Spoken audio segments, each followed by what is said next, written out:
இன்றைக்கி வீட்டில் இருக்கிற காய்களை வச்சு சூப்பராக ஒரு டேஸ்டியான புளிக்குழம்பு பண்ண போகிறோம். கம்பை நல்லா ஊற வச்சு அவிச்சிட்டு அது கூட பச்சை சுண்டைக்காய் போட்டு வீட்டில் இருக்கிற பொருட்களை வச்சு நல்லா கமகமான வாசனையான புளிக்குழம்பு பண்ணலாங்க. ரொம்பவே டேஸ்ட்டாக இருக்கும். இந்த புளிக்குழம்பு எப்படி பண்ணலான்னு பார்க்கலாம் வாங்க. இந்த சுண்டக்காய் குழம்ப நாள் வச்சுட்டு நெக்ஸ்ட் டே சூடு பண்ணி சாப்பிடும்போது சாப்பிட்டா ரொம்ப வேறு லெவலாக இருக்குங்க டேஸ்ட்டு. 2, 3 நாள் வரைக்கும் இந்த குழம்பு கெட்டு போகாத டேஸ்ட்டாக இருக்குங்க. இப்போது இந்த குழம்புக்கு தேவையான கம்பை நான் 8 மணி நேரம் ஊற வச்சு குக்கரில் வச்சு 5 விசில் விட்டு எடுத்து வச்சுருக்கேங்க. இது மாதிரி கம்பை நல்லா ஊற வச்சு உப்பு போட்டு வீட்டில் அவிக்கும் போதே வீடே மணமாக இருக்குங்க. நான் 4, 5 ஸ்பூன் சாப்பிட்ருவேங்க இந்த குழம்பு வைக்கிறதுக்குள்ளே. அந்த அளவுக்கு டேஸ்ட்டாக இருக்கும் இந்த கம்பு. உடம்புக்கும் கம்பு குழம்பு ரொம்ப நல்லதுங்க. இந்த கம்பு குழம்ப இப்போ பண்ணுறதுக்கு நம்ம பொருட்கள்லாம் எடுத்து வச்சுருக்கோம். கொஞ்சமாக வெங்காயம், பூண்டு உரித்து வச்சுருக்கேன். ஒரு தக்காளி கட் பண்ணி வச்சுருக்கேன். 1 கப் அளவுக்கு தேங்காய் பூ, அதே அளவுக்கு சுண்டைக்காயும் எடுத்து கட் பண்ணி அலசி எடுத்து வச்சுருக்கேன். 2 பெரிய நெல்லிக்காய் அளவுக்கு புளி எடுத்து தண்ணியில் போட்டு ஊற வச்சு வச்சுருக்கேன். இப்போ குழம்புக்கு தேவையான மசாலாவும் ரெடி பண்ணிக்கலாம். எடுத்து வச்ச தேங்காய் பூவை மிக்ஸி ஜாரில் சேர்த்துட்டு ஒரு 5, 6 சின்ன வெங்காயம், அந்த அளவுக்கு பூண்டு எல்லாத்தையுமே சேர்த்து தண்ணியை விட்டு பேஸ்ட்டாக இது மாதிரி அரைச்சி எடுத்துக்கலாம். பூண்டு, வெங்காயம் தேங்காயில் போட்டு அரைச்சி குழம்பு பண்ணி பாருங்கள். டேஸ்ட் ரொம்பவே நல்லாயிருக்கும். இப்போ குழம்ப தாளிச்சிட்டு சுண்டைக்காய், வெங்காயம் எல்லாத்தையும் வதக்கிக்கலாம். ஒரு கடாய் வச்சுட்டு நல்லா தாராளமாக 4 ஸ்பூன் எண்ணெய் விட்டுக்கிறேன். கொஞ்சமாக வெந்தயம், கொஞ்சம் கடுகு, கொஞ்சம் வடகம், குழம்பு வடகம் போட்டு தாளிச்சிக்கிறேன். பேலன்ஸ் இருக்கிற சின்ன வெங்காயம், பூண்டை பொரிஞ்ச கடுகோடு சேர்த்துடலாம். சுண்டைக்காயை நல்லா கட் பண்ணி அலசி வச்சுருக்கேங்க. அந்த சுண்டைக்காயும் இப்போ சேர்த்துடலாம். கூடவே தக்காளியும் சேர்த்துடலாம். எல்லாத்தையும் சேர்த்துட்டு கொஞ்சமாக மஞ்சப்பொடி போட்டுட்டு நல்லா வதங்க விடலாங்க எண்ணெயிலேயே. சுண்டைக்காய் நல்லா வதங்கினா குழம்புல கொஞ்சம் கசப்பு தன்மை கம்மியாக இருக்குங்க. அதனால் நல்லா சுருள சுருள நல்லா வதக்கிக்கலாம். இப்போ கொஞ்சம் பெருங்காய கட்டியும் சேர்த்து வதக்கிக்கிறேன் கூடவே. காய்கள்லாம் இப்போ எல்லாம் நல்லா வதங்கிடுச்சுங்க. இப்போ 1 ஸ்பூன் அளவுக்கு காஷ்மீர் சில்லி பவுடர், 2 ஸ்பூன் அளவுக்கு குழம்பு மிளகாப்பொடி எல்லாம் எண்ணெயிலேயே இப்போ சேர்த்துடலாங்க. சேர்த்துட்டு இது மாதிரி வதக்கி விட்டுடலாம். மிளகாப்பொடியோட பச்சை வாசனை இருக்காது. இது மாதிரி நல்லா வதக்கியும் விட்டுக்கலாம். குழம்பு நல்லா கலராகவும் இருக்குங்க எண்ணெயில் போட்டு வதக்கும் போது மிளகாப்பொடியை. மிளகாப்பொடி நல்லா வதங்கினதும் ஆல்ரெடி அரைச்சி வச்சுருக்க தேங்காய் பஸ்ட்டையும் சேர்த்துடலாம். கூடவே ஊற வச்சிருந்த புளியை நான் 1 கப் அளவுக்கு தனியாக கரைச்சி எடுத்துருக்கேங்க. அந்த புளியும் இப்போ சேர்த்துடுறேன். குழம்ப நல்லா கரண்டியால் நல்லா மிக்ஸ் பண்ணி விட்டுட்டு இந்த குழம்புக்கு தேவையான உப்பையும் இப்போ சேர்த்துடலாம். உப்பு பத்தலைனா கடைசியாக கூட கொஞ்சம் சேர்த்துக்கலாம். குழம்ப மூடி வச்சு ஒரு கொதி வர வச்சுட்டு நம்ம ஆல்ரெடி அவிச்சு வச்சுருந்த கம்பை இப்போ குழம்புல சேர்த்துடலாம். நான் 8 ஸ்பூன் அளவுக்கு தாங்க அவிச்ச கம்பை இப்போ குழம்போட சேர்த்துக்க போகிறேன்.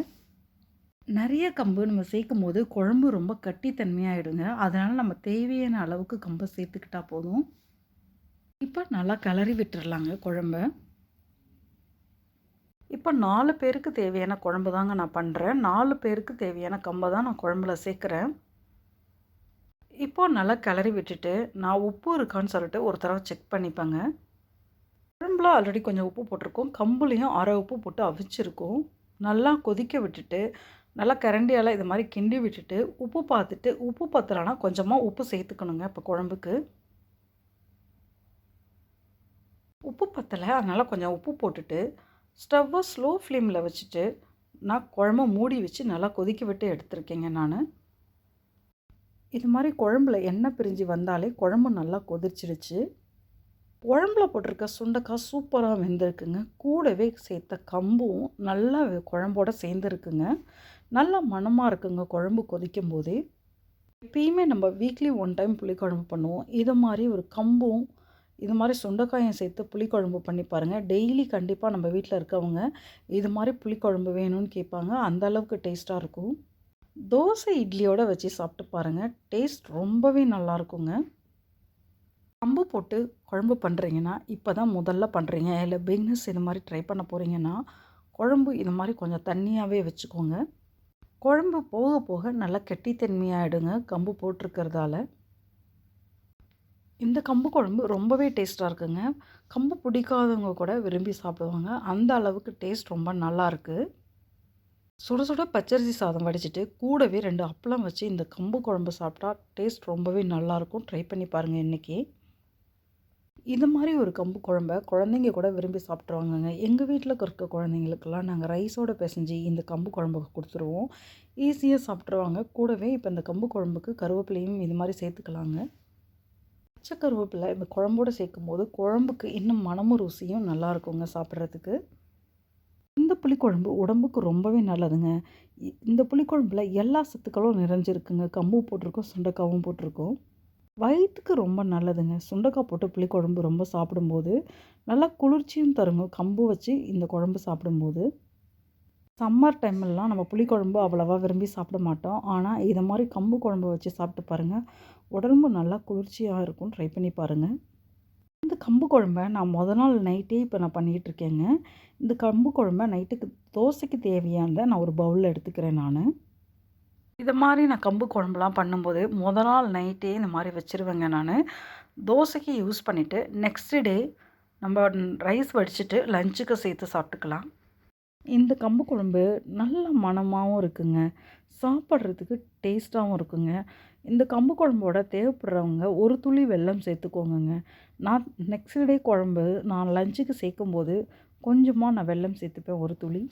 புளியோட டேஸ்ட் நமக்கு தெரியாதுங்க லைட்டாக வெல்லம் சேர்க்கும்போது. வெல்லம் சேர்க்கும்போது டேஸ்ட் ரொம்பவே நல்லா இருக்குங்க இந்த கம்பு குழம்பு. ட்ரை பண்ணி பாருங்கள். சுண்டைக்காய் இல்லைனா கூட முருங்கைக்காய், இருக்கிற கத்திரிக்காய், வாழைக்காய் எல்லா காயுமே புளிக்குழம்புக்கு சேர்க்கறத சேர்த்துக்கலாங்க. நல்லாயிருக்கும் டேஸ்ட்டு. ட்ரை பண்ணுங்கள். நம்ம சேனலில் வர எல்லா வீடியோக்களையுமே தொடர்ந்து பாருங்கள். நம்ம சேனலுக்கும் சப்போர்ட் பண்ணுங்கள். சேனலையும் சப்ஸ்கிரைப் பண்ணி வச்சுக்கோங்க.